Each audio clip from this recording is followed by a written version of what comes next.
Now see children, ये 3 definitions देने के बाद, ये तीनों ही डेफिनेशंस हमारी ज्योमेट्री में यूज होती हैं, पॉइंट, लाइन एंड प्लेन। ठीक है, तो ये डेफिनेशंस देने के बाद यूक्लिड्स ने ज्योमेट्री से रिलेटेड हमें 5 पोस्टुलेट्स भी दिए। ज्योमेट्री से रिलेटेड 5 पोस्टुलेट्स जिनका कि हम यूज करते हैं अपनी थ्योरम्स में। ओके, सो पोस्टुलेट, सबसे पहली बात तो पोस्टुलेट्स क्या होते हैं, what is the meaning of postulate. So children, postulates are those statements which do not require any proof, जो एज इट इज ट्रू माने जाते हैं, जिनको प्रूफ की जरूरत नहीं होती। So postulates are the statements which do not require any proof. So देखिए यूक्लिड ने कौन कौन से 5 पोस्टुलेट दिए, मैं 1 बाय 1 आपको एक्सप्लेन करती हूँ, ध्यान से समझिएगा।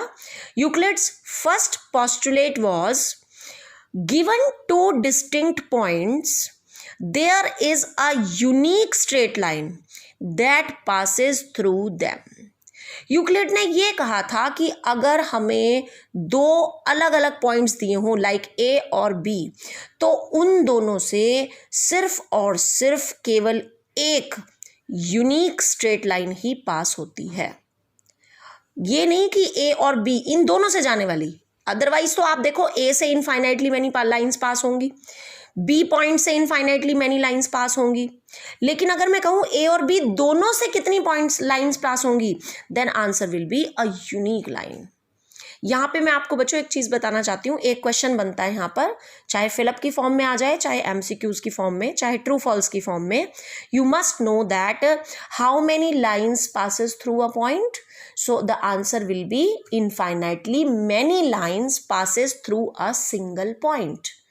लेकिन अगर लाइन क्वेश्चन आ जाए कि how many lines passes through 2 distinct points, then the answer is कि from 2 distinct points there is a unique straight line passing through them. Got it children? So that was the first postulate of geometry given by Euclid.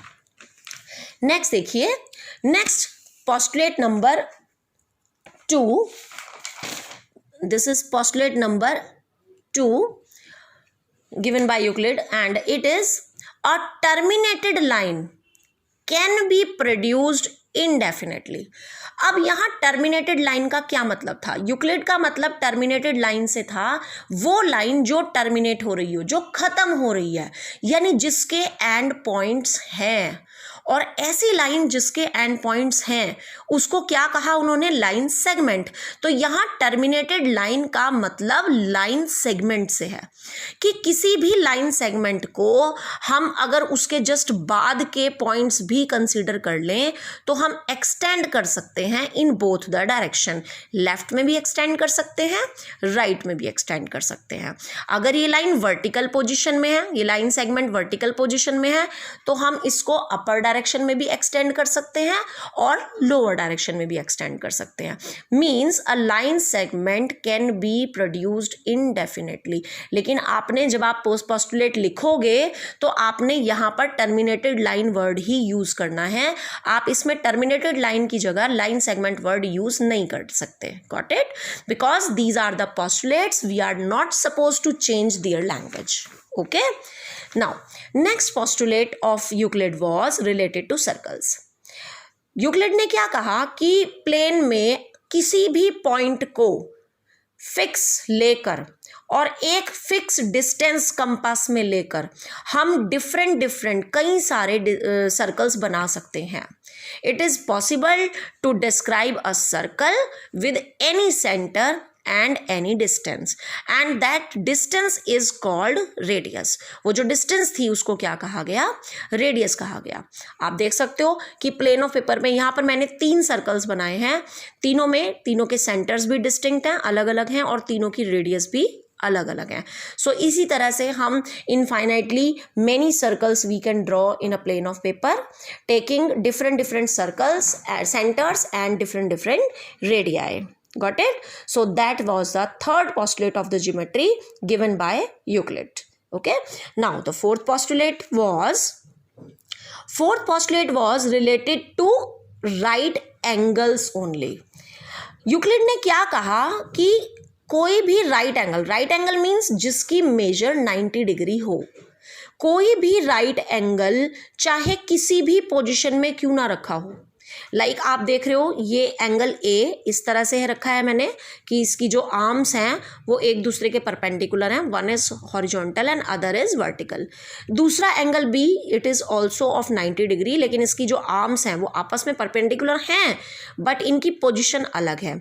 ऐसे ही angle C भी 90 degree है, इसकी position अलग है, ठीक है, लेकिन सबकी मेजर तो सेम है।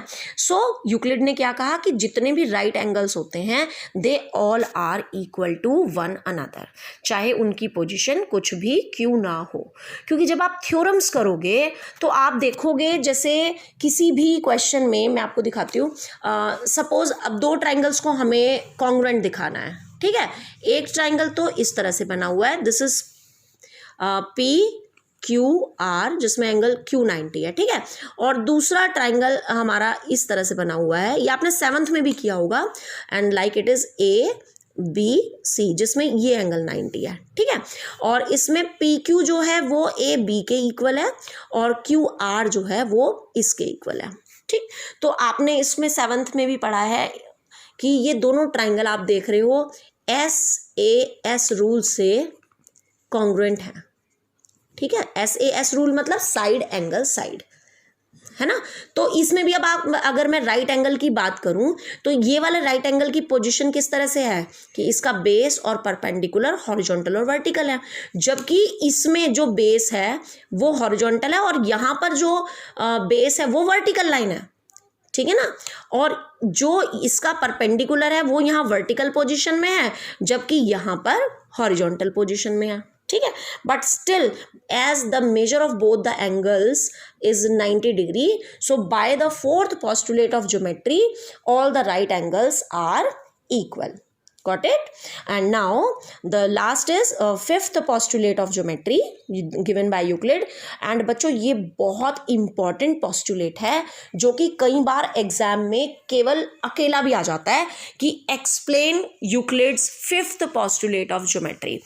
बाकी ये नहीं देते कई बार कि राइट एनी 2 postulate और any 3 postulate, sometimes it is given that write the 5th postulate of geometry।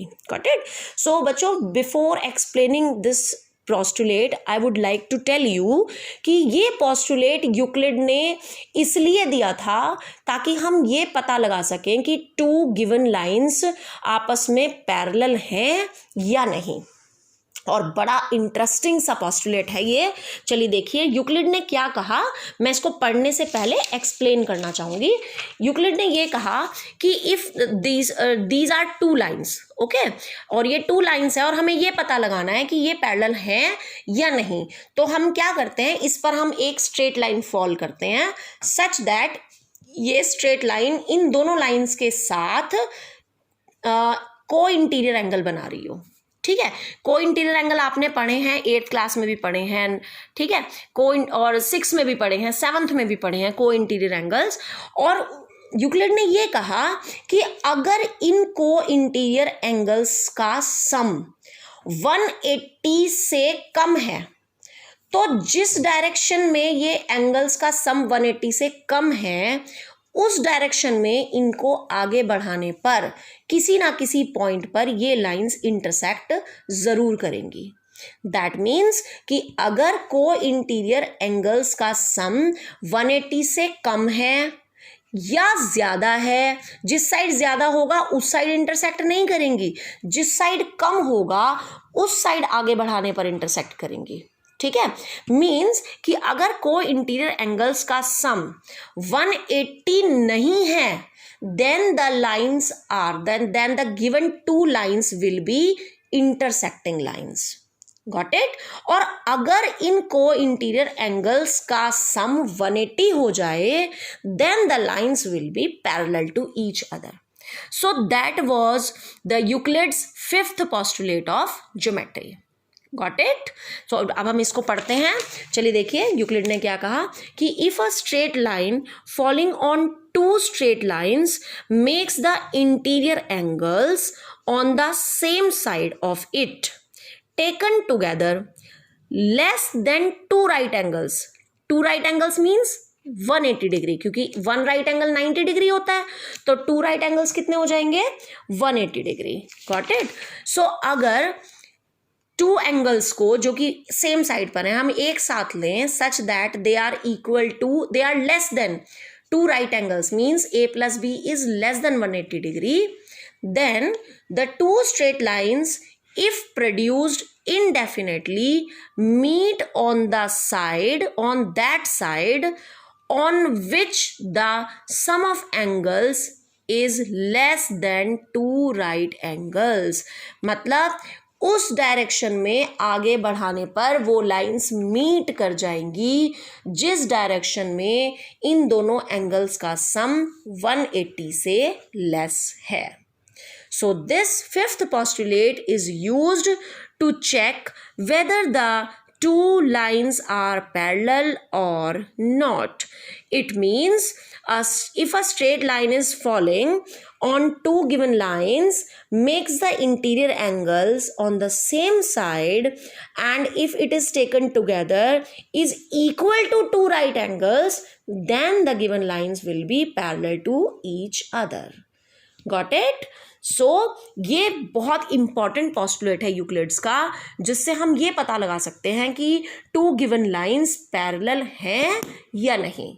At last एक छोटी सी बात बताऊंगी कि अगर दोनों एंगल्स का सम जो कि सेम साइड पर बने हुए हैं, ट्रांसवर्सल के दोनों सेम साइड पर बने हुए हैं, अगर उनका सम 180 से कम है तो भी लाइंस इंटरसेक्टिंग हैं, अगर 180 से ज़्यादा है तो भी लाइंस इंटरसेक्टिंग हैं, और वो इंटरसेक्ट किस डायरेक्शन में करेंगी?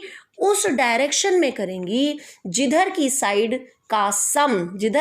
के एंगल्स का सम 180 से कम होगा, और अगर इनका सम 180 के इक्वल है तब लाइंस पैरेलल होंगी. Got it? Now hope you understand these definitions and postulates very well. Tomorrow we will discuss about Euclid's axioms of geometry. Got it, children? So you have to write them in your register as well as you have to learn them also. Got it?